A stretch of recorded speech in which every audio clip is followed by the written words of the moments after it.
Hey, and welcome to another Dark Souls challenge run. This one's a little stupid. I'm going to be beating the game without dodging or blocking. This means most fights are just going to consist of me running in and shoving my face into the enemy until one of us dies. So let's get into the run. Thomas the Tank here is a knight. I chose this for the high starting health and chunky starting armor.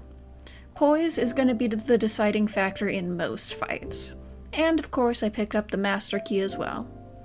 I actually had a few different starting strategies in mind for this run. Pyromancy, black fire bombs, just getting a big stick. I wasn't sure which was going to be the most viable. I started with the big pointy stick strat because the more brain dead this run gets, the better, and the Asylum Demon crumbled like wet paper. There's no real upgrades I need until we get to Anor, so we can just go straight to the Taurus Demon and smack the shit out of the big goat. Yeah, the early game doesn't really demand a whole lot from the player.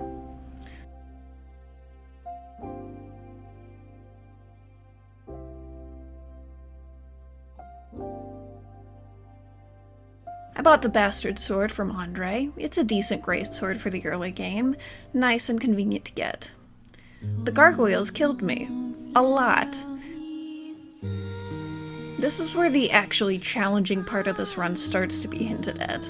RNG. I just have to hope that the gargoyle doesn't stunlock me to death. Now, there are a couple armor sets with more poise that I technically could have gotten at this point, namely the stone armor that's available through Darkroot Garden.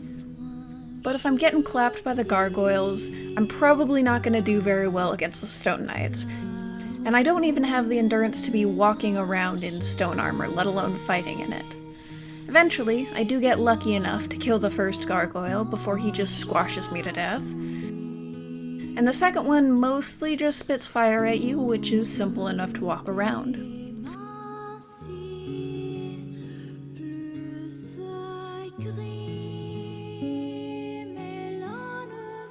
With the first spell of Awakening rung, I made a quick detour for the Fap Ring before heading down to the depths. Capra Demon is very easy with the Knight Armor. I have enough poise to tank through all but his heaviest attacks, and the second dog didn't even show up until after its owner was dead. We're only going to be going into the depths for a moment to pick up a couple things, before using the Master Key to skip most of Blighttown. I need the large ember, and I go ahead and free Laurentius for a pyromancy flame. At the bottom of Blighttown, I have a couple more things I want to grab before actually taking on Quelaag: Firekeeper Soul, and Power Within. I was very concerned about Quelaag going into this run for one reason: lava. Without being able to roll for iframes and to get out of animations quicker, standing in any lava is a death sentence. I just wiggle around on fire until I die. So this fight is RNG dependent. Either Quelaag knocks me into the lava and I die, or she doesn't and I win.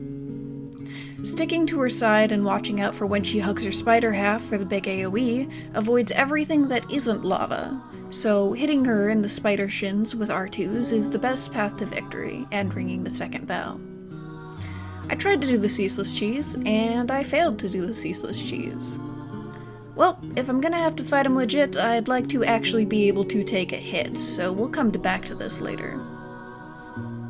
In Sen's Fortress, I finally had the strength to swap out my big metal stick for an even bigger poison stick. I had picked it up on the way to Quelaag, so let's see if we can't knock the golem off the bridge. Well, I suppose I had that coming. Alright, let's try that again. Yep, that's some damage for sure. Too bad the giant suit of armor can't be poisoned, and as usual, I am physically incapable of knocking him off the bridge, even when I really should be able to. Who needs gravity when you have the big bonk? The bridge gargoyles give me almost as trouble as the bell gargoyles, which really doesn't bode well for ONS here in a bit. It's the same deal. Almost every attack they have staggers me, so I have to either use elevation to my advantage or just pray to the RNG gods that they cooperate and don't splat me to death. After pumping as many souls into strength and endurance as I could, I tried to take on my nemesis with the black iron armor and an even bigger stick. It went a little something like this.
With that done, let's get started on the Lord Souls.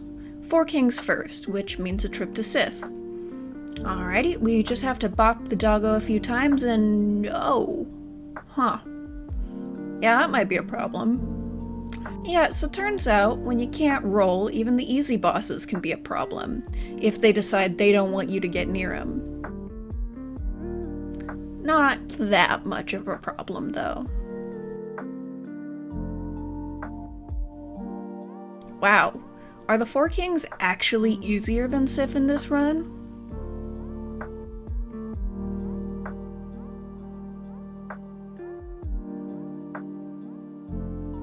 Between Power Within and having just the biggest of sticks, we can kill the kings one at a time with plenty of space in between.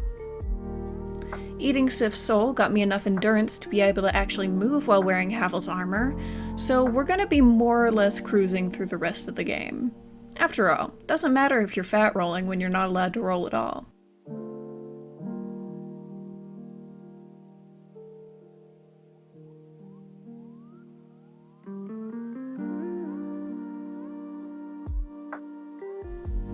Since I'm using the dragon stick, I run around and pick up some dragon scales so I can do even stupider damage. First up is the undead dragon in the Valley of the Drakes.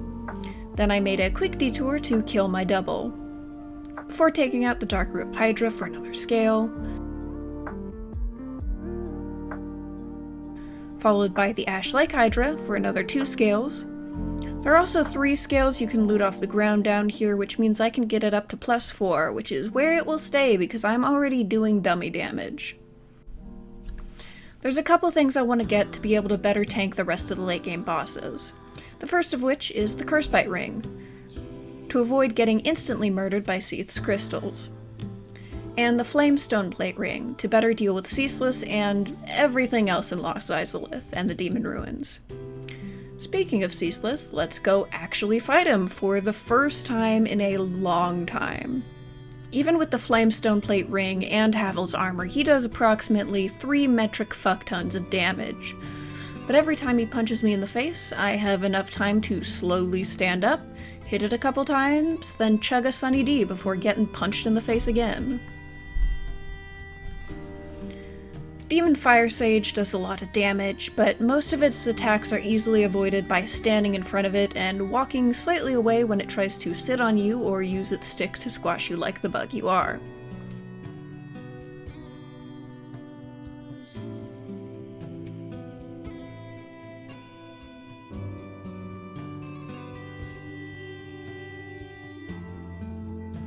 I got lucky with Centipede Demon because he made a beeline towards me to pick me up and slam me into the ground, which is exactly what I wanted.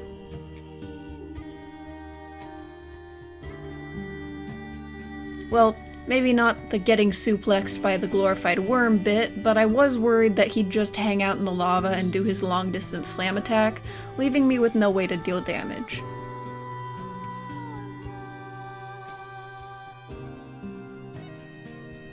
The Chaos Witch graciously reminded that I am not fireproof and that the big-ass stick has a downside. If I miss an attack, I die. Bed of Chaos is even more obnoxious than usual. For starters, actually getting to the bugs takes much longer since I have to punch through the twigs instead of rolling through them. I also can't roll through any of the arm swings or fire attacks. So even getting to the bugs is up to RNG. If I get lucky, the bed does one of its fire attacks and lets me go forwards a bit, then stops doing fire attacks for long enough for me to punch through the sticks.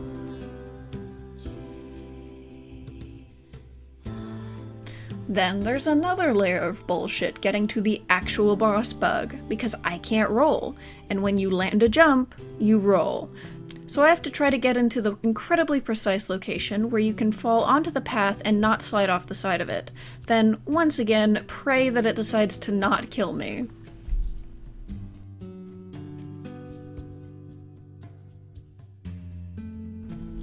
Next up is gonna be Seath. With the Cursebite Ring, its first encounter poses no real threat. I did get one Purging Stone from the clams in Ash Lake just in case, but it didn't end up being necessary. I managed to get all the clams to follow me into the arena for the actual fight, which is not ideal. Some of them got taken out by the big naked baby's crystals, and the rest are damaged enough to go down with a single bonk. Then I just situate myself snugly inside Seath's crotch and start swinging. This is the run of zero skill, smooth-brained fights, and it's a pretty good time.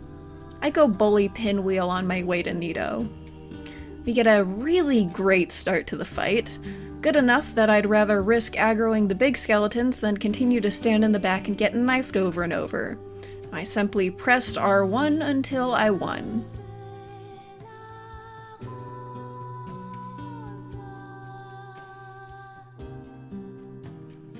Now since I've just coasted through the endgame, let's see how we hold up against the DLC.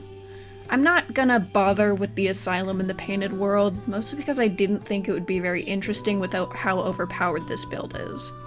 Which means it's time for the Sanctuary Guardian. The Guardian has ranged attacks, which means this is an RNG fight. On my first attempt, he spent the whole fight spitting lightning at me until he swooped in for a melee finisher. He was much more agreeable on the second attempt. He kept strictly to melee, which means I win. Artorias is a joke when you can poise tank his flippy jump attack. Staggering him after 2 hits also helps. Unga bunga big stick go bonk. The ending of this run was streamed on my Twitch channel. I hadn't planned to stream the run, but I finished my Parasite Eve run in like half the time I expected it to take, and didn't have anything better to stream, so either enjoy or agonize over my stupid face in the corner for the rest of the video. Manus is yet another RNG-dependent boss, but this time it's not his ranged attacks that are the issue, as those can typically just be poise tanked through. No. This time, the problem is just getting slapped around too much. Most of his big attacks knock me over, and of course he can always do his big fuck you attack and just juggle me around till I die.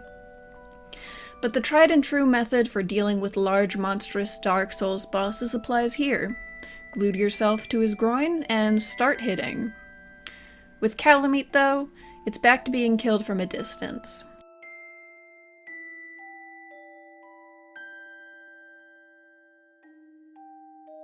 He's really fond of his fire breath attacks, and he has a very nasty grab attack.